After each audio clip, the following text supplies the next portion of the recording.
Assalamualaikum warahmatullahi wabarakatuh. Perkenalkan, nama saya Fauzan Bakri Wijayanto Amaral, NIM 20 2002 318. Sini saya akan mempresentasikan hasil review jurnal berjudul Rancang Bangun Sistem Monitoring Posisi dan Kecepatan Kapal secara online berbasis mobile Android. Yang saya akan bahas adalah hasil kecepatan kapal. Pertama, judul jurnal Rancang Bangun Sistem Monitoring Posisi dan Kecepatan Kapal secara online berbasis mobile Android. Nama jurnal, Jurnal Teknik Elektro dan Komputer Triak, volume dan halaman, volume 8 dan 8 halaman, tahun 2021. Penulis yang pertama Nur Kumalasari Hasan, kedua Suryadi, ketiga M. Taufikur Roman.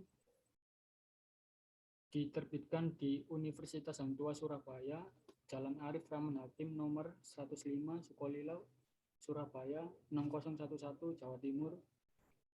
Reviewer Fauzan Bakri Wijayanto Amaral, tanggal review 12 Juli 2022. Latar belakang: sebelum adanya teknologi digital pelaut, Nusantara mengalami kesulitan menentukan posisi maupun kecepatan kapal.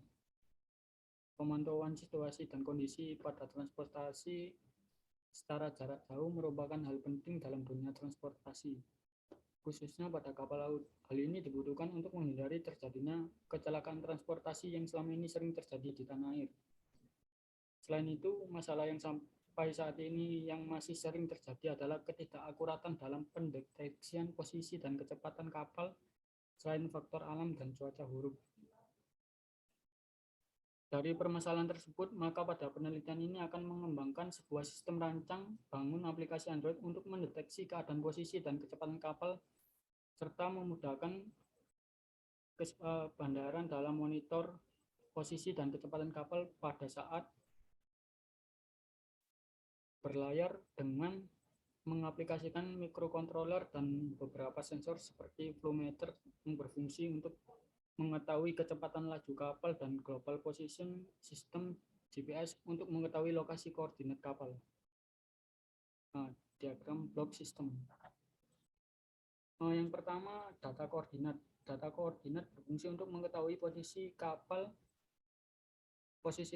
Data dari GPS yang berupa tipe data NMIA akan dikirim ke mikrokontroler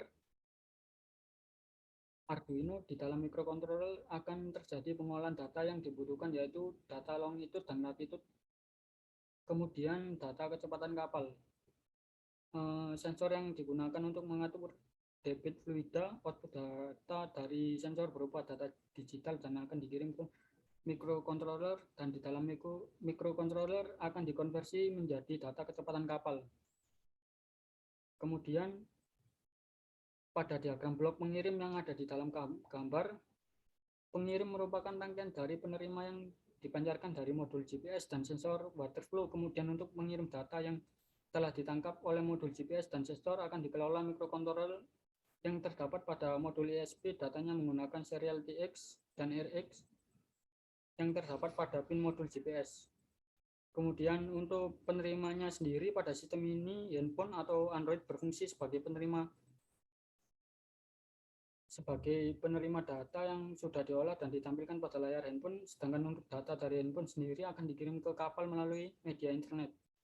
Kemudian internet sebagai media penerima transmisi data kecepatan dan posisi yang dikirim dari kapal dan stasiun. Data akan diteruskan untuk dikirim ke mikro untuk dikelola. Kemudian diagram alir sistem. Pada gambar 3, diagram alir sistem pengirim. Pertama, inisialisasi hardware dan modul GPS sensor waterflow.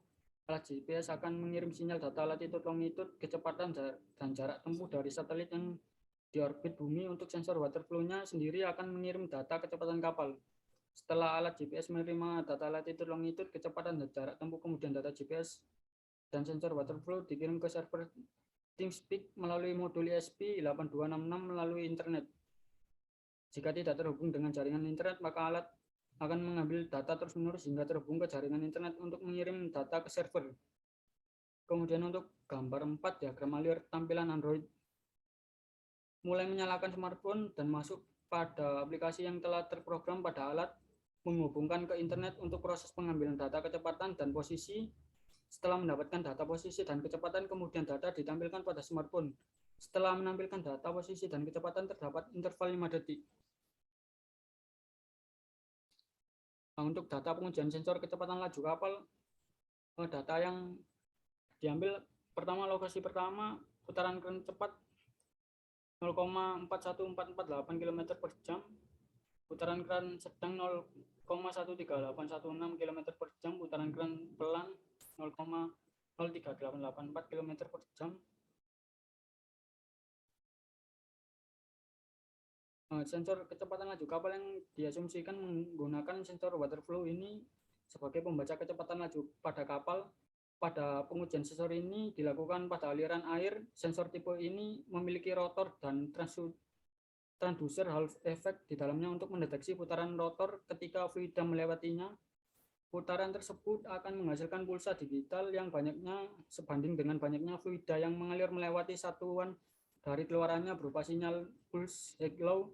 Satuannya itu berupa tegangan masuk ke pin digital microcontroller untuk mengambil datanya sendiri, misalnya L per M km per jam itu dari rumus berdasarkan periode output sinyal pulsa.